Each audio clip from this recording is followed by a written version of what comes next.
इस क्वेश्चन को कराने का मकसद यही था कि इस कॉन्सेप्ट का तोड़ कहाँ है, ये कॉन्सेप्ट जो मेथड है ये लगेगा कहाँ और लगेगा कहाँ नहीं। हेलो बच्चों, तो स्वागत है आपका आयुष जैन क्लासेस के प्यारे से चैनल में, जिसमें अपन बात करने वाले हैं एक्सरसाइज 4.3 का इंट्रोडक्शन वीडियो। पिछले वीडियो लेक्चर में अपन ने बात करी थी सॉल्यूशन ऑफ एक्सरसाइज 4.2, जो कि डल चुकी है। डिस्क्रिप्शन में जा करके प्लेलिस्ट को चेक कर सकते हो। तो बेटा रूट्स निकालने के लिए इस चैप्टर पे अपन को 3 मेथड दिए गए हैं। पहला दिया बेटा फैक्टराइजेशन, जो हम पढ़ के आए हैं, स्प्लिटिंग मेथड। दूसरा दिया है मेथड ऑफ कंप्लीट स्क्वायर, जो इस वीडियो में, इस लेक्चर में अपन डिस्कस करेंगे। और तीसरा दिया है क्वाड्रेटिक फॉर्मूला, जो हम अगली वीडियो में या लेक्चर में इंट्रोडक्शन करेंगे। ठीक है ना, बात समझ में आया। 3 रूल हैं, 3 फंडामेंटली मेथड हैं जिससे कि हम रूट्स को निकाल सकते हैं। अब बेसिकली फैक्टराइजेशन मेथड एक्सरसाइज 4.2 में हो गया और ये 4.3 देगा दोनों मिला करके। लेकिन ये method of completing square important है, समझने वाला है। लेकिन 2022 और 23 के अगर बच्चे इसको पढ़ रहे हों तो सिर्फ अपने इंटरेस्ट के लिए पढ़ लेना। सीबीएसई ने इसको डिलीट कर दिया है, 20 से डिलीट हो रहा है ये टॉपिक, 2020 से। तो उस चीज़ को समझो, पहले ही मैंने बता दिया। अगर समझना चाहते हो तो बहुत अच्छी तरीके से समझो इस वीडियो से, नहीं समझना चाहते हो, स्किप करना चाह रहे हो तो कर सकते हो, लेकिन आगे समझने के लिए रखो तैयार। क्वाड्रेटिक फार्मूला हम नेक्स्ट वीडियो में देखेंगे, जो कि सीबीएसई ने काटा, डिलीट नहीं किया, इम्पोर्टेंट है। और एक्सरसाइज 4.3 पूरी इसी से सॉल्व कर पाओगे जब method of completing square cut चुका है। बात समझ में आया? तो रूट्स निकालेंगे आज किससे? मेथड ऑफ कंप्लीटिंग स्क्वायर, एक नया मेथड, इंटरेस्टिंग मेथड, जो आपके कॉन्सेप्ट को और अच्छी तरीके से क्या करेगा, बिल्ड करने में मदद करेगा। तो मेथड ऑफ कंप्लीटिंग स्क्वायर, देखो जरा स्टेप बाइज काम करेंगे।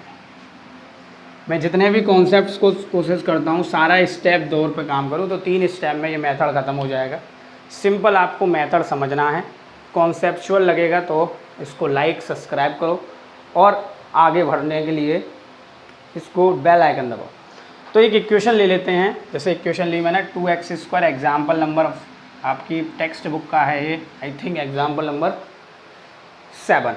इसको मैं पहले करूँगा फैक्टराइजेशन मेथड से, रूट्स निकालूंगा, फिर आपको मैं बताऊंगा कि roots method of completing square से कैसे निकालने हैं। ओके जी, चलो जी। तो मैं डायरेक्ट कर दे रहा हूँ फैक्टराइजेशन से इसको।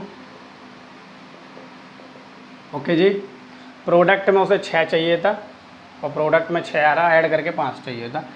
तो ये बताने की ज़रूरत नहीं है, आप समझ गए होगे। ठीक है जी, यहाँ से कितना कॉमन आएगा?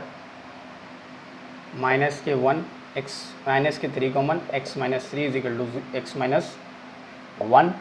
पहले ब्रैकेट में 2x माइनस 3, दूसरे ब्रैकेट में x minus 1 is equal to 0, then x equal to 3/2 और दूसरा आया x इक्वल टू 1। तो 2 रूट आ गए, 3/2 और 1। अब मैं इसी क्वेश्चन को किससे करूँगा? मेथड ऑफ कंप्लीटिंग स्क्वायर से करूँगा। ये बेटा फैक्टराइजेशन मेथड पे इस वजह से मैंने ज़्यादा फोकस नहीं किया, बहुत ही डीपली तरीके से मैं पढ़ा चुका हूँ फैक्टराइजेशन मेथड, स्प्लिटिंग मेथड, जा करके चेक करो, इंट्रोडक्शन सेपरेट वीडियो बन चुकी है। तो पहले इसमें काम क्या करेंगे? पहला स्टेप है बेटा the coefficient of x² must be 1। जो x² का बेटा कोफिशिएंट होगा उसको हमें 1 करना है पहले स्टेप में। तो स्टेप पहले में इसको 1 करना है, तो पूरी इक्वेशन में किसका डिवाइड दे देता हूँ? Divide by 2 on equation first. Okay ना, बात समझ में आ रही होगी। पहला स्टेप आपको यही करना। तो जब डिवाइड दोगे तो इक्वेशन हो जाएगी बेटा x² माइनस की 5/2x प्लस के 3/2 इज इक्वल टू 0। ठीक है ना, बात समझ में आ गई होगी। दूसरा स्टेप क्या करना है? दूसरा स्टेप करना आपको ऐड एंड सब्ट्रैक्शन। क्या करना है, ऐड एंड सब्ट्रैक्शन। किसका ऐड एंड सब्ट्रैक्शन करना है, आपको करना है कॉफिशिएंट। सब जगह बेटा कॉफिशिएंट है, कॉफिशिएंट ऑफ x अपॉन 2 का whole square. Coefficient of x, जो x का कॉफिशिएंट कौन है, 5 नहीं है। अब x का कॉफिशिएंट माइनस के 5/2। पहले आपको ये चेक करना पड़ेगा कि x स्क्वायर का कॉफिशिएंट 1 है कि नहीं। 1 नहीं है तब उसको 1 लाना पड़ेगा, और फिर उसके बाद जो x का कॉफिशिएंट होगा वो माना जाएगा। तो x का कॉफिशिएंट कौन है, माइनस के 5/2 का पहले हाफ करो और उसका स्क्वायर करो, फिर इसी इक्वेशन में उसको एक बार ऐड करो और इसी इक्वेशन में उसको एक बार सब्ट्रैक्शन करो। बात समझ में आया, कोई दिक्कत नहीं। बात समझ में आई होगी। तो ऐड करेंगे, किसका ऐड करेंगे, इसके हाफ का। तो 5/2 साइन नहीं लेंगे, अपॉन 2 उसका स्क्वायर करेंगे। तो 5/4 का स्क्वायर इसी में करेंगे, प्लस के 5/4 का स्क्वायर माइनस के 5/4 का स्क्वायर इजिकल टू 0। कोई दिक्कत नहीं। जिस नंबर का आप ऐड करोगे उसी का सब्ट्रैक्शन करोगे तो इक्वेशन में कोई इफेक्ट नहीं पड़ेगा, वो आप समझ पा रहे होगे। क्योंकि मन में बात रहती है कि इक्वेशन अफेक्ट करेगी, तो जिसको ऐड कर रहे हो उसको सब्ट्रैक्शन कर रहे हो, कोई इफेक्ट नहीं करेगा। अब बेटा 2 फार्मूलाज लगेंगे, कोई स्क्वायर है तो स्क्वायर वाले फार्मूलाज लगेंगे। 2 फार्मूलाज सभी जानते होंगे, सभी परिचित होंगे इन फार्मूलाज से। a + b का whole square, a² + b² + 2ab, और दूसरा बेटा a - b का whole square, a² + b² - 2ab।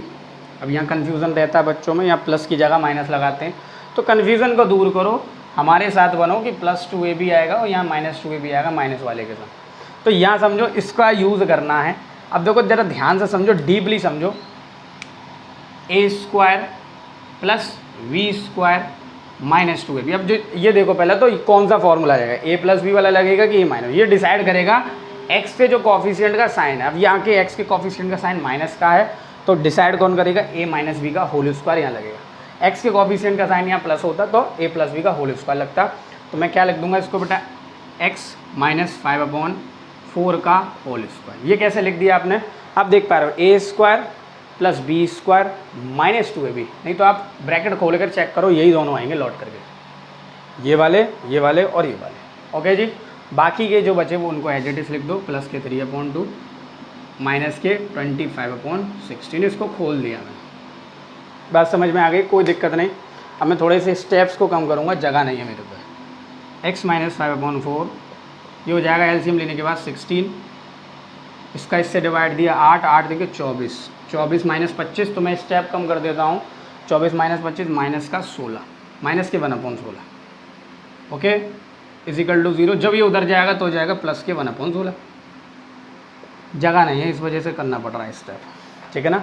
अब यहाँ स्क्वायर चढ़ा है तो इस पर फटाफट से स्क्वायर रूट आ जाएगा। क्या आ जाएगा, स्क्वायर रूट, और साइन क्या आ जाएगा, प्लस माइनस। ये सभी बच्चे जानते होंगे, अब 4th चैप्टर में पढ़ रहे हो तो लगभग टीचर्स ने आपको इंट्रोड्यूस कर दिया होगा कि जब स्क्वायर LHS में जाता है तो उस पर जो साइन है बेटा वो कैसा आता है, प्लस माइनस का साइन आ जाता है। अरे भाई, प्लस माइनस का साइन आ जाता है जब उसका साइन क्या होता है बेटा, चेंज होता है। ओके जी, बात समझ में आ रहा है, ठीक है जी।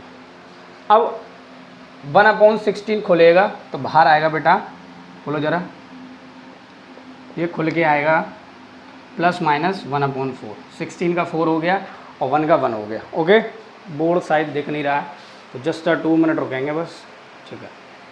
बात समझ में आ गया, बाहर कितना आ रहा है, प्लस लगेगा और माइनस लगेगा, इतनी बात समझ में। पहले प्लस के लिए सॉल्व करो, ये स्क्वायर हट जाएगा ना, हाँ स्क्वायर रूट जा रहा है तो स्क्वायर हट जाएगा, ठीक है जी। 16 का 4 हो गया और √1 का 1 हो गया। प्लस के लिए सॉल्व करो तो 5/4 उधर जाएगा, x प्लस के 1/4 प्लस के 5/4, ये सॉल्व हो जाएगा 6/4। सॉल्व होकर के आ गया बेटा 3/2। चेक करो, पहला रूट हमारा 3/2 निकला। बात समझ में आ गया, कोई दिक्कत नहीं। अब x इजिकल टू ये माइनस का लेंगे, आगे वाला माइनस के 1/4, दोनों है ना तो दोनों के साइन लेकर के सॉल्व करेंगे। एक दफ़ा प्लस का 1/4, एक दफ़ा माइनस के 1/4। अब ये हो जाएगा बेटा प्लस के 1/4 प्लस के 5/4। ये तो प्लस का ही रहेगा, साइन सिर्फ ये चेंज हो रहा है। ओके जी, तो इसको जब आप लेंगे तो ये हो जाएगा नीचे 4, ऊपर हो जाएगा -1 प्लस के 5। और चेक करो, ये हो जाएगा 4/4 विच इज इक्वल टू 1। तो पहले दूसरा रूट भी क्या आ गया 1। तो पहला रूट आया x इक्वल टू 3/2, दूसरा है 1। तो completing method of completing square से रूट्स बिल्कुल सेम आ रहे हैं, क्योंकि सिंपल है, रूट्स को निकालना है तो ये मेथड भी एप्लीकेबल है। फंडामेंटली 3 स्टेप्स हैं इसके। पहला स्टेप्स क्या बेटा, जो कॉफिशिएंट है वो x² का जो कॉफिशिएंट है मस्ट भी 1 होना चाहिए। ऐड एंड सब्ट्रैक्शन, जो ऐड करना है, सब्ट्रैक्शन करना है किसका, जब 1 करने के बाद जो कॉफिशिएंट आएगा x का, उसके हाफ करना है और उसका स्क्वायर करना है, उसी को ऐड करना है, उसी को सब्ट्रैक्शन। फिर वहाँ आपको फार्मूला लगाना है कि कौन सा फार्मूला लगना है कि a + b का होल स्क्वायर a-, ये डिसाइड करेगा sign of the coefficient of x। मतलब ये बहुत बड़ा इंपॉर्टेंट कॉफिशिएंट है इसमें। फिर उसके बाद एज इट इज़ पहला a + b का होल स्क्वायर, बेसिक मैथ लगनी है और सॉल्यूशन आपके सामने। तो फटाफट से पहले इसको उतारिए। तो आइए देख लेते हैं एक और एग्जाम्पल नंबर 9। क्या कह रहा है बेटा एग्जाम्पल नंबर 9, ये कह रहा है 4x² प्लस के 3x प्लस के 5 = 0। इसके अपन को रूट्स निकालने हैं। तो अब मैं फैक्टराइजेशन से नहीं करूँगा, इसी से करके दिखाऊंगा, वो आपको समझ में पूरी तरीके से आ गया होगा। स्टेप फटाफट से कॉपी पे लिखो, ये दिमाग में स्टेप्स होने चाहिए, वहाँ लिखने की ज़रूरत नहीं है। तो पहला x² के कॉफिशिएंट को 1 करो, तो डिवाइड बाई 4 कर देता हूँ पूरी बार। Solution divide by 4 on both sides, ठीक है ना। x² अपॉन 4, ये 4 से 4 कट जाएगा तो यहाँ कुछ नहीं बचेगा, प्लस 3/4 x प्लस के 5/4 = 0। ओके जी। अब कुछ चीज़ें डिसाइडेड हो गई, ऐड करना है, सब्ट्रैक्शन करना है, किसका ऐड करना है, किसका सब्ट्रैक्शन करना है, जल्दी से बताओ। x का जो कॉफिशिएंट है, x का कॉफिशिएंट 3/4, उसका हाफ करो तो 3/8 हो गया, और उसका स्क्वायर करो। बात समझ में आया? तो करो 3/8 का होल स्क्वायर माइनस के 3/8 का होल स्क्वायर = 0। इसी को ऐड करो, इसी को सब्ट्रैक्शन करो, जैसा हमने बेसिक फंडामेंटल में सीखा था। ऐड सब्ट्रैक्शन फॉलो थ्रू किसका करेंगे। बात समझ में आया? कोई दिक्कत नहीं, ठीक है ना। तो अब क्या करेंगे, डिसाइड करेगा साइन, इसका प्लस का साइन है तो सिंपल a + b का होल स्क्वायर लगेगा, a² + b² + 2ab। तो क्या लिख दूँ मैं, x + 3/8 का होल स्क्वायर। आप चेक करके देखना खुद, यही 1 टर्म 2 टर्म 3 टर्म यही लौट कर आएंगे जब आप इसके स्क्वायर को खोलेंगे। खोलने की ज़रूरत भी नहीं पड़ी होगी, समझ गए होगे, ठीक है ना। अगर नहीं समझो तो बेटा खोलो, प्लस के 5/4 माइनस के इसको खोलो 9/64 = 0। तरीका सॉल्व करने बैठेंगे, x + 3/8 का होल स्क्वायर, एलसीएम जो है वो 64 आ जाएगा। 64 का 4 से डिवाइड देंगे तो 16, 65 80 माइनस के 9 = 0। अब मैं एक स्टेप थोड़ा सा यहाँ कम कर दे रहा हूँ, ये 71/4 हो जाएगा, और ये जब उधर जाएगा 71/4 ये हो जाएगा माइनस के 71/64, नॉट 4। स्टेप कम कर दिया, माइनस करके 71/64 आया था, और वो माइनस का उधर ले गया तो प्लस का उधर ले गया तो माइनस का हो गया। इतनी बात समझ में आ रही है, ठीक है ना, कोई दिक्कत नहीं। अब ये स्क्वायर है, उधर जा कर के अंडर रूट स्क्वायर रूट हो जाएगा, तो कुछ इस प्रकार। अब देखो कहानी शुरू हो गई। क्या हुआ, आप एक कॉन्सेप्ट पढ़ के आए होंगे, अगर अंडर रूट में माइनस का 2 लिखा हुआ, नहीं पढ़ा तो समझ लो, वो एक अंडर रूट में 2 लिखा हुआ है और बाहर माइनस लगा हुआ, इनमें बहुत डिफरेंस है। इस क्राइटेरिया में ये जो वैल्यू है, ये वैल्यू रियल वैल्यू नहीं कहलाएगी। बात समझ में आया? जब भी अंडर रूट के अंदर माइनस में कोई वैल्यू होगी, माइनस में कोई संख्या होगी, माइनस में कोई नंबर होगा, तो वो रियल वैल्यू नहीं कहलाएगी, नो रियल वैल्यू। इसको हम इमेजिनरी वैल्यू बोलेंगे। क्या बोलेंगे? इमेजिनरी वैल्यू, काल्पनिक वैल्यू। सिर्फ सोच सकते हैं, समझ सकते हैं, रिप्रेजेंट नहीं कर सकते, इमेजिनरी वैल्यू। इस क्राइटेरिया में हम इसको रियल वैल्यू बोल सकते हैं। क्यों बोल सकते हैं? कि जो माइनस का साइन है उसको हम बाहर लिख सकते हैं, अंदर नहीं लिख सकते, स्क्वायर रूट के अंदर। बात समझ में आया होगा? आपको डिफरेंस आना चाहिए। सिली मिस्टेक जो होती है वो यहीं से होती है कि इन दोनों में हम इन दोनों को इक्वल समझ लेते हैं। अब इसी प्रकार ये चीज़ देखो फंडामेंटली माइनस का 71/64 है, तो सिंपल आप कह सकते हो ये माइनस का 71/64 एक इमेजिनरी वैल्यू है। जब इमेजिनरी वैल्यू है तो इसके जो रूट होंगे, मतलब इस इक्वेशन के ध्यान से समझो, इसको मैं क्या कहूँगा, पहले तो नो रियल वैल्यू, ये रियल वैल्यू नहीं है। क्यों? क्योंकि अंडर रूट के अंदर माइनस में है। बात समझ में आया? कोई दिक्कत? तो बेटा जब इसकी रियल वैल्यू नहीं है, ध्यान से समझो, जब ये रियल वैल्यू नहीं है तो निकल के क्या आएगा, यहाँ से स्क्वायर रूट निकल के आता। बात समझ में आई? तो इसको जब सॉल्व करेंगे तो इसको जो सॉल्व करने का मेथड है वो हम पर नहीं है, मेथड नहीं है। तो हम सिंपल दो शब्द लिख करके अपने कॉन्सेप्ट को विराम दे देंगे कि it is not real value, ये रियल वैल्यू नहीं है। जब ये रियल वैल्यू नहीं है तो बेटा इसके जो रूट्स होंगे वो रियल रूट्स नहीं होंगे। कुछ कॉन्सेप्चुअल चीज़ें हैं, समझनी पड़ेंगी। बात समझ में आएगा? जब भी आपको अंडर रूट में अंदर माइनस मिल जाएगा तो उस इक्वेशन की, उस क्वेश्चन की नो रियल वैल्यू होगी, नो रियल रूट्स होंगे। बात समझ में? लिखने का तरीका क्या होगा, x + 3/8 इज़ लेसर देन, ये इसको ऐसे लिख दो, रूट में माइनस के 71/64 लेसर देन 0, सो